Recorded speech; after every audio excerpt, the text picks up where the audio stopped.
Hi guys, welcome to Astrology and Earth Magic. I'm Jennifer and I am here to bring you some astrological, witchy, and religious wisdom as we discuss today the astrology and folklore of Easter. So in particular, we're going to talk about Jesus's death and how it ties in with the astrology, the ancient pagan sabbats, and festivals, and even numerology.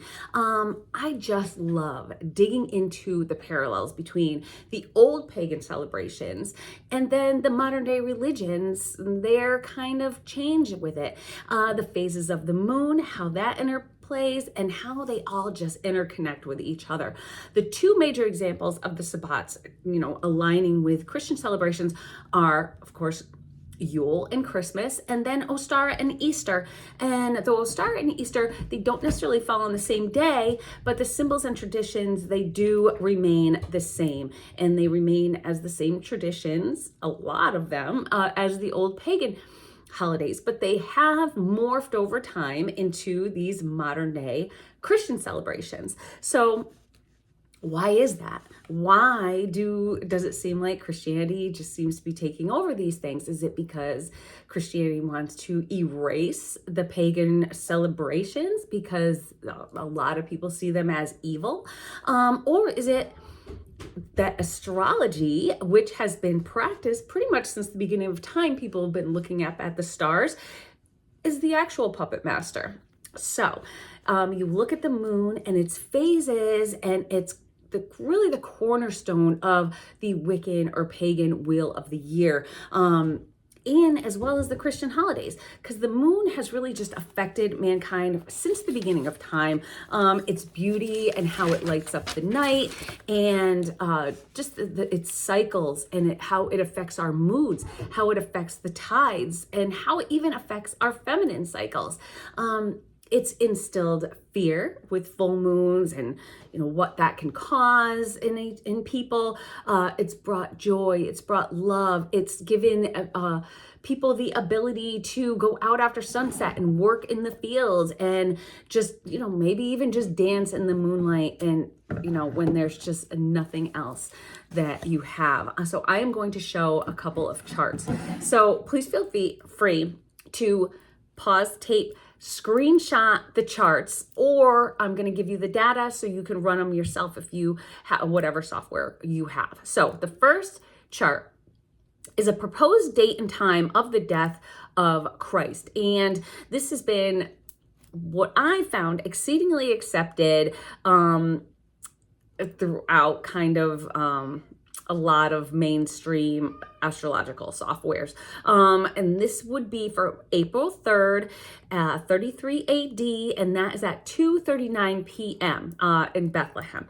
And so if you want to look that up, you can look it up, and I'm going to show the chart now.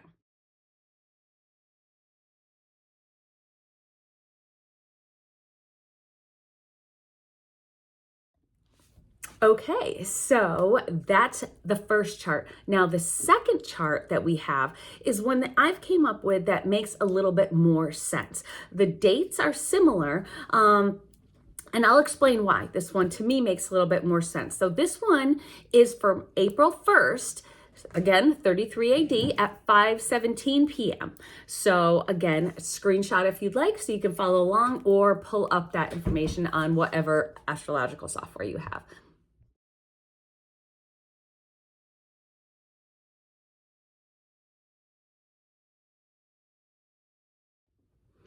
So because we don't know the actual date of when Jesus did die or was put to death, why is it that we celebrate Easter when we do? Why is the date change every year, unlike Christmas that stays at the 25th of December every year? Well, the moon tells us why.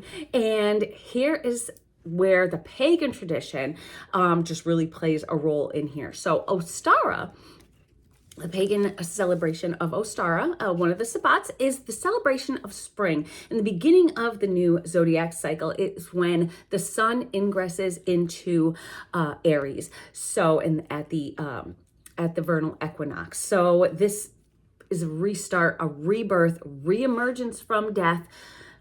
The earth comes back alive. Jesus rising. So, okay, we can see tie-ins there.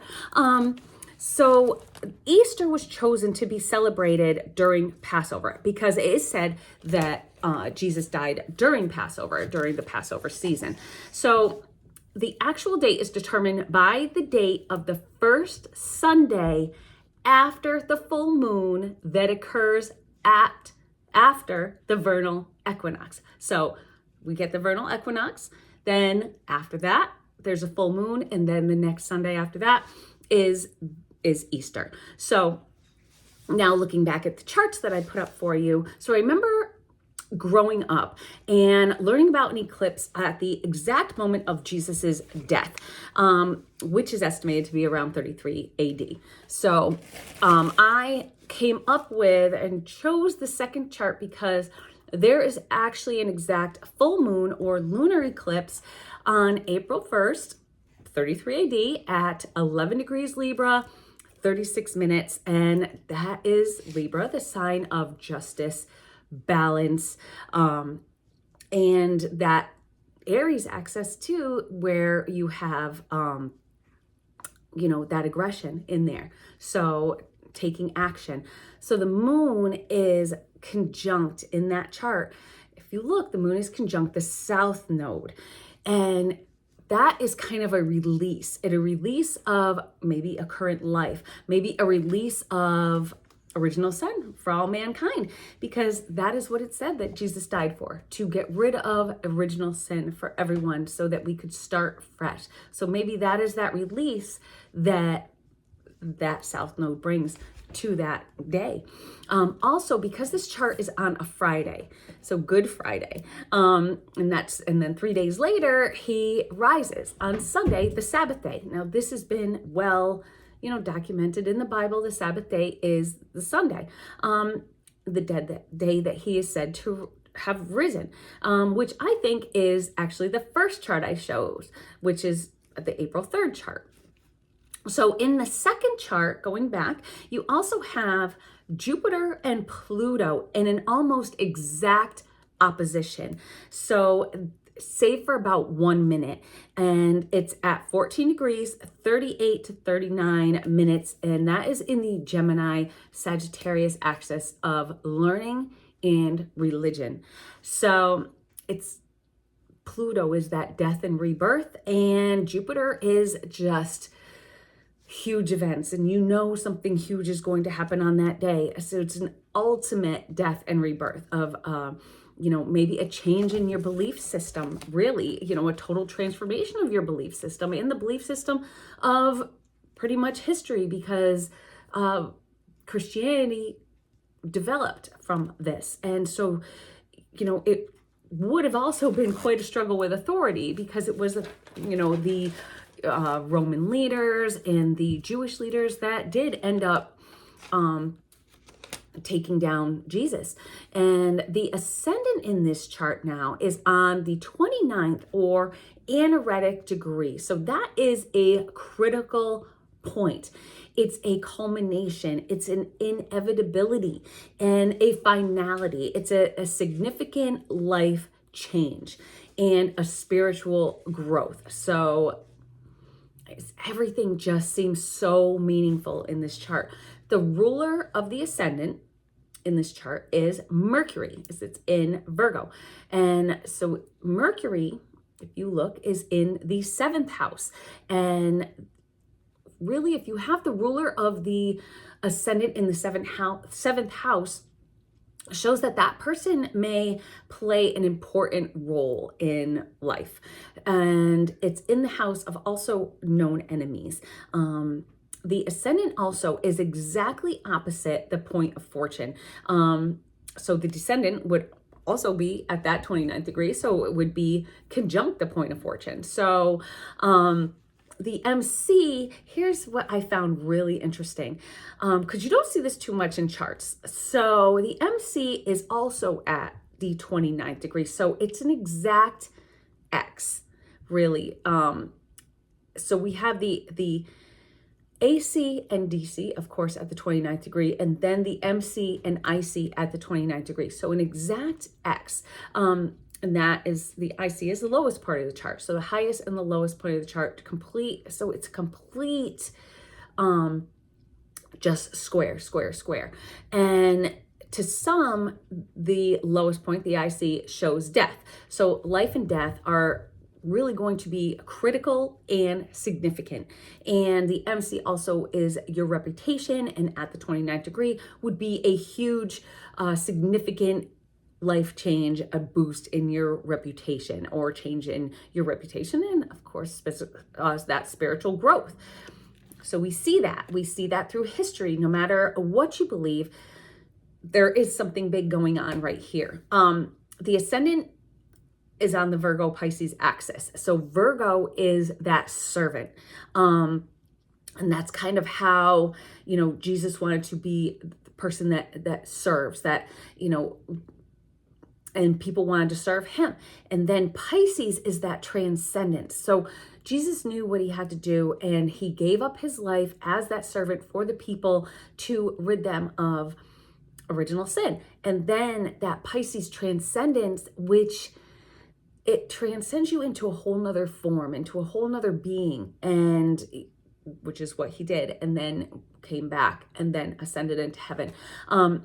But that's your own personal take. You can believe whatever you want to believe, but these are just kind of like parallels that I found with this chart that I found extremely interesting.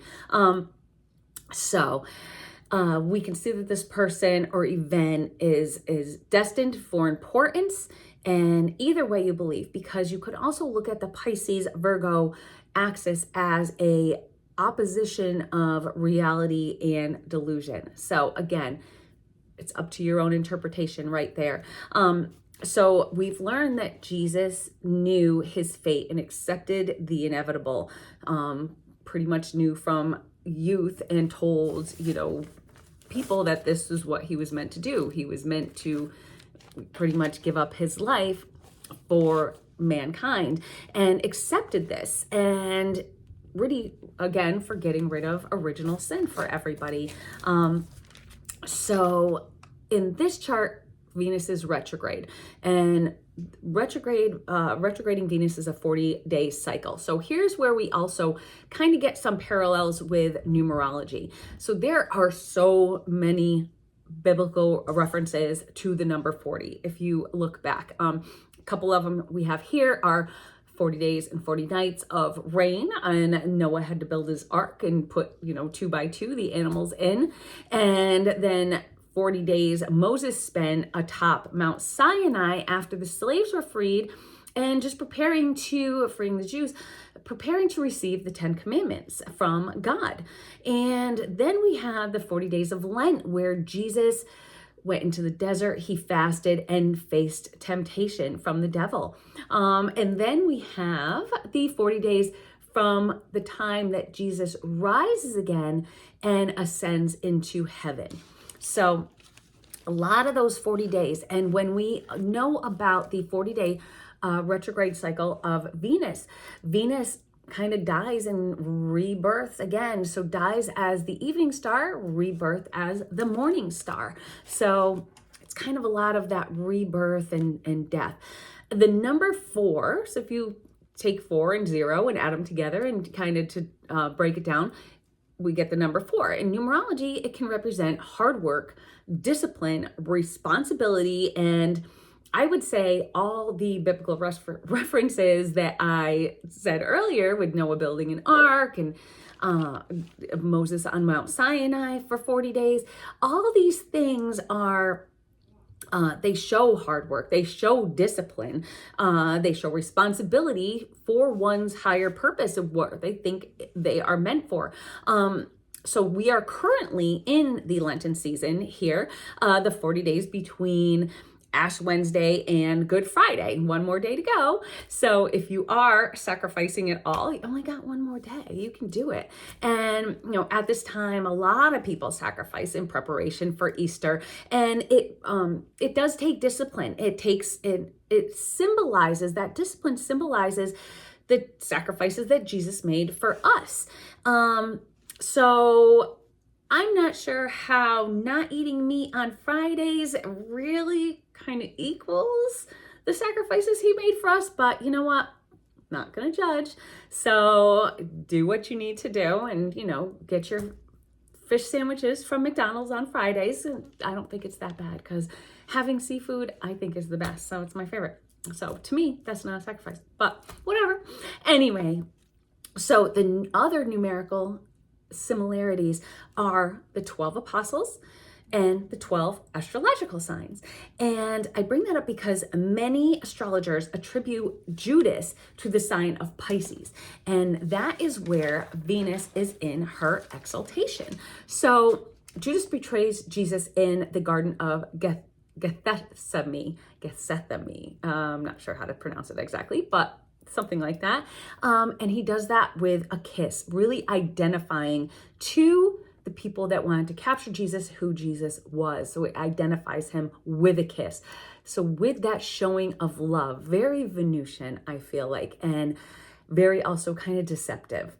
As Venus once, in contact and goes from evening star to the morning star, she becomes that light bearer. Once she makes that contact with the sun, she becomes light bearer and known as Lucifer. So Lucifer is, of course, that tempter, is that gives you those evil temptations, and Venus is like a temptress.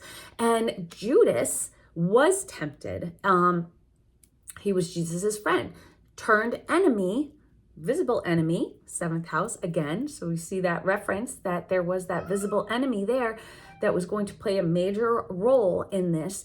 And he was tempted by money to expose Jesus's identity so they could capture him. And that is how he did it, with a showing of love instead of just, so he reached out, gave a kiss to show love, and it actually was deception. So another thing I like about this chart too, which I kind of found amusing, is because it is on April 1st, which is April Fool's Day to a lot of people. So Jesus getting sacrificed only to rise again 3 days later and pretty much start a religion that has really encompassed the entire world over millennia. And I think it is the most widely practiced religion in the world. So I guess that's kind of one of the biggest April Fool's jokes that you can kind of play on somebody. Quite the April Fool's joke, no less. Anyway, but I did look back and I saw that April Fool's Day does go back to ancient Roman times or even the Middle Ages. But, how do we know that for sure? I'm still thinking maybe Jesus started it all. That was a pretty good joke. So anyway, now I could break this video down further, but it could go on and on forever. So if you believe in a supreme God that created the heavens and the earth and the stars, maybe it was that God that predestined the plan of all of this from the beginning of time. That's why he created the cycles of the planets the way he did. That's why he created Earth to revolve the way it does. And the moon to go around the earth, to cause our emotions and to pretty much kind of be that puppet master. So it's an interesting way to think about it. If astrology and the planetary cycles are the study of his creation, and our natal chart is kind of the promise that he's given us at birth and saying like, okay, here's what you have. So at the time of your birth, your natal chart, at all the positions of all the sun, moon, stars, asteroids, what there is maybe a promise from God. Say, if you work hard and you put the effort in, maybe you will attain all of this that's promised to you. So Jesus, again, knew his life and death were predetermined. I'm sure he didn't have an astrologer run his chart, but maybe he did, who knows? But he chose to stay on that path, even though he knew that it wasn't going to be the greatest path ever. And some of us, we look at our charts and we say, there are things in my chart. I have Jupiter in my first house in Capricorn. and it's opposing Saturn. It's not a great placement. And so I know the reasons that I've had some, kind of struggles with my identity, with the way that I look. Maybe I've had some, body dysmorphia or something like that. So I know these things, and it's just like, you have these things in your chart that maybe you don't like, but you can't let you ruin your life. You can't just give up, because there are promises in your chart as well, things that you can achieve if you put in the work. Like Jesus, he chose to stay on that path because that was his destiny, and he was going to fulfill his destiny for all of humanity. And as I am one who would be considered a astrologer or eclectic witch, I guess you could say, I believe in really all the above. So it's not like having, if you look at the 10 commandments that were brought down after 40 days, the 40-day cycle by Moses, if you look at God and you see those 10 commandments, and he said, don't have any false gods before you. If you look at him as the creator of everything, and you practice astrology, or you practice Wicca, which is really just worshiping the earth and everything the earth has to provide, it's really only worshiping things that God has created. So, people that look at it as evil, and maybe that people are trying to get rid of those pagan holidays and have Christianity take over, I don't think is entirely true. To some people, maybe, that have kind of closed minds, but I think that with your faith, you can decide what you want to decide. And, I'm not saying go out and go to church every Sunday, but whatever you feel you need is what's going to keep you whole inside. So if I am to believe that God created the heavens and earth, the heavens, which is astrology, so as above, so below, and the earth is everything that the earth provides. Wicca, I've been doing a lot of foraging lately, even though I'm not really great at it, and it's a lot slim pickings this early in the season around here, but it is pretty much just worshiping, to me, what God provided to us. But again, I'm not preaching to any of y'all. You believe whatever you want. That is all up to you, and I respect every single one of you and your beliefs.